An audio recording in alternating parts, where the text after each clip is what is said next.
Ooh, you want to make a documentary or maybe a podcast? Fancy you. Okay, let's talk. Whether you're on the run or you have a studio setup, being a good interviewer is a very specific directing skill.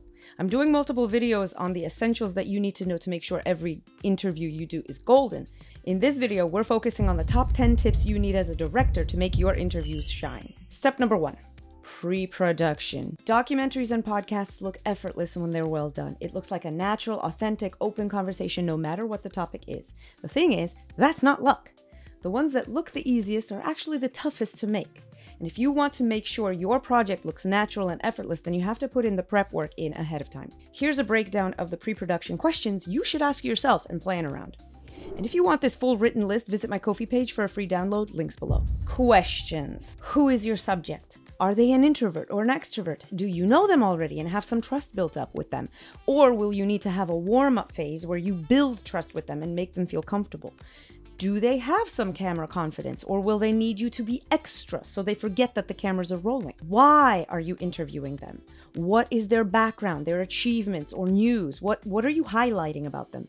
What are you interviewing them about? If this interview ties into a bigger story, how and where does this hopefully fit into your bigger story? Write out your list of questions. I have a separate video on this.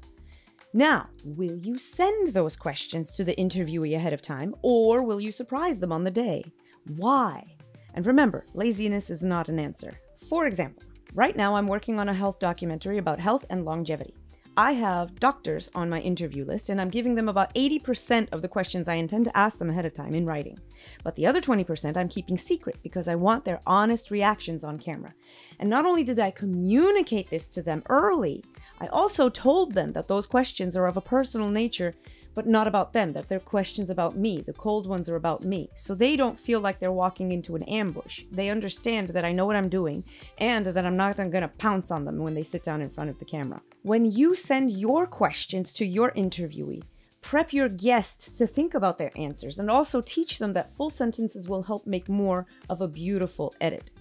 So, what is your name? Hopefully is answered, my name is Judy, versus just Judy. Lastly, do you have sensitive topics or questions that you're going to ask your subject to discuss? How are you planning to take care of that person's emotional well-being? All of these need to be considered and planned for before you start rolling. So, you prepared your questions, you investigated your subject, you did your homework and prepared your guest. Now it's time to film. Tip number 2, B-roll first. If you need B-roll for your interview, then get that done first. Especially if you're still getting to know your guest, and extra especially for those of you working on documentaries of a sensitive nature. You want to spend time upfront building trust with your interviewee in person, while still getting some lower stakes shots done. So them walking on a beach, looking out over the water, petting their dog, holding their medicine bottle, pouring their water for their morning tea. All of that stuff can get done ahead of time. For regular non-actors who are still getting used to the whole process, it makes them get used to the camera, and more importantly, it builds trust on their end to watch you work out the details, and watch you take extra care, making them look good. Now that you have that rapport, you can start filming the meatier stuff. Tip number 3, say and spell your name. At the top of the interview, have your subject say their name, spell their name, and then clap in front of their face for a regular good old-fashioned sound sync. It warms them up, it gets them excited and involved, and offers a mental starting point to the context of sitting in an interview. Tip number 4, active listening. It's okay to have your list of questions in your hand, but remember that this is a real person. How do you feel when somebody's looking at their phone talking to you? Blah, blah, blah, blah, blah, blah, blah, blah, news, Twitter, blah, blah, blah. Not great, right? So if you want to make your subject feel heard and valued, you have to maintain eye contact and be present with them during the interview. And you can even tell them, hey, my memory is crap. I've got a list of questions in my hand. I might glance down from time to time. 95% of the time, you won't get any issues with this. It makes them feel like, hey, you're human too. So remember to be present and engaged during the interview. Real quick, if you've gotten value so far, don't forget to hit the like button and subscribe. It tells YouTube that my video isn't total shite and could help more filmmakers out there find me. So thanks in advance. Point number 5, sentences and sound. Remind your guest, hopefully not for the first time, that complete sentences are your editor's best friend. So when they hear your questions like, when was your cat born? They can say, Gertie was born in 1512 or whatever. Soundbites not only do better in the edit, they sell your ideas better. Don't be afraid for lower stakes questions to remind your guest about this or to ask them to repeat their last answer in a full sentence. But don't be afraid to back off if you see that your interview is deep in thought or that the topic is intense. You have the rapport to know their body language at this point. Don't risk derailing a vulnerable moment just to get your soundbite. At the end of the day, if you've actually built a bond with your subject, you'll feel the interview as much as they do. Trust your instinct. Which brings me to my next point. Number 6, read the room. Know when to talk and know when to shut up. This is a nuanced skill, and I'll tell you right now, even years in, you still might mess up from time to time. On one hand, you are the director, and this person is giving you what your project needs. They have agreed to sit down and answer your questions in service of your project. You can shape how they help you. But on the other hand, they are a person with their own world of stuff going on, and maybe asking them to move into the light while they're telling you about a childhood trauma is not the greatest choice as a director. You've got to read the room. This one takes experience, and you might stuff your face full of foot once or twice, but the bottom line is if you prioritize your guest and focus on their words, trusting all the prep that you've done ahead of time to fill in any imperfections along the way, then ultimately you'll have authentic footage and you'll have the respect of the person who gave it to you. And that, my friends, is the ultimate win scenario. Number 7. Know the script, but don't be tied to it. Like I said, knowing your questions ahead of time is golden, but don't be afraid to run off book. If you uncover something amazing that didn't come out during prep, follow that thread. Ask your subject for elaborations and more stories. Ask follow-up questions. Be curious, be authentic, be enthusiastic. Don't be afraid to see what roads lead where.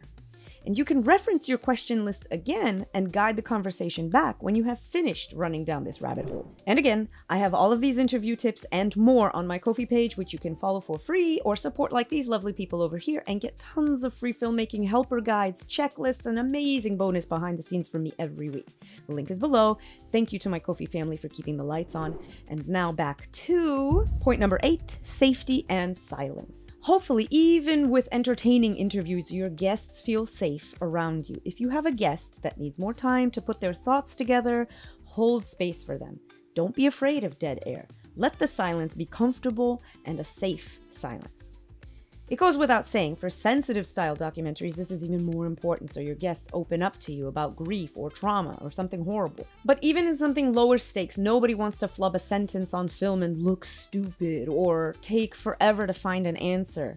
Let your guests know that it's okay, that the edit fixes everything, and that you have time and you aren't going anywhere. That they are safe to try again or move on as they see fit. And speaking of, number 9, edit with respect. No matter the topic of your interview, your top priority should be to make your guest proud of the final product and validated in trusting you. You want them to feel competent, confident, and real. If they flub over a word and they need to take their sentence again, edit out the flub. If they cracked a joke and then they look regretful about it, cut it out. If they told you something in confidence and then asked you not to use that footage, honor their wishes. If they went on a tirade or a vent and you know that that's not who they are, don't misrepresent them by leaving it in. Trim the silences, use the better takes, and err on the side of respect over all else. And number 10, reflect and learn. After the interview, take some time for your own self to review what went well and decide what could be improved. Even the smoothest experience might have a new lesson for you if you stop and think about it. And constantly learning will only make you a better director. That's the fundamental rundown of directing your next great interview. If you still have questions of, wait, but what questions should I ask next? Then click on this video to see my top 10 list of interview questions you can squish and mold to suit your next project. You'll be amazed at how quickly you have your next interview script ready to go. So thanks for watching this one, and I'll see you over there on that one.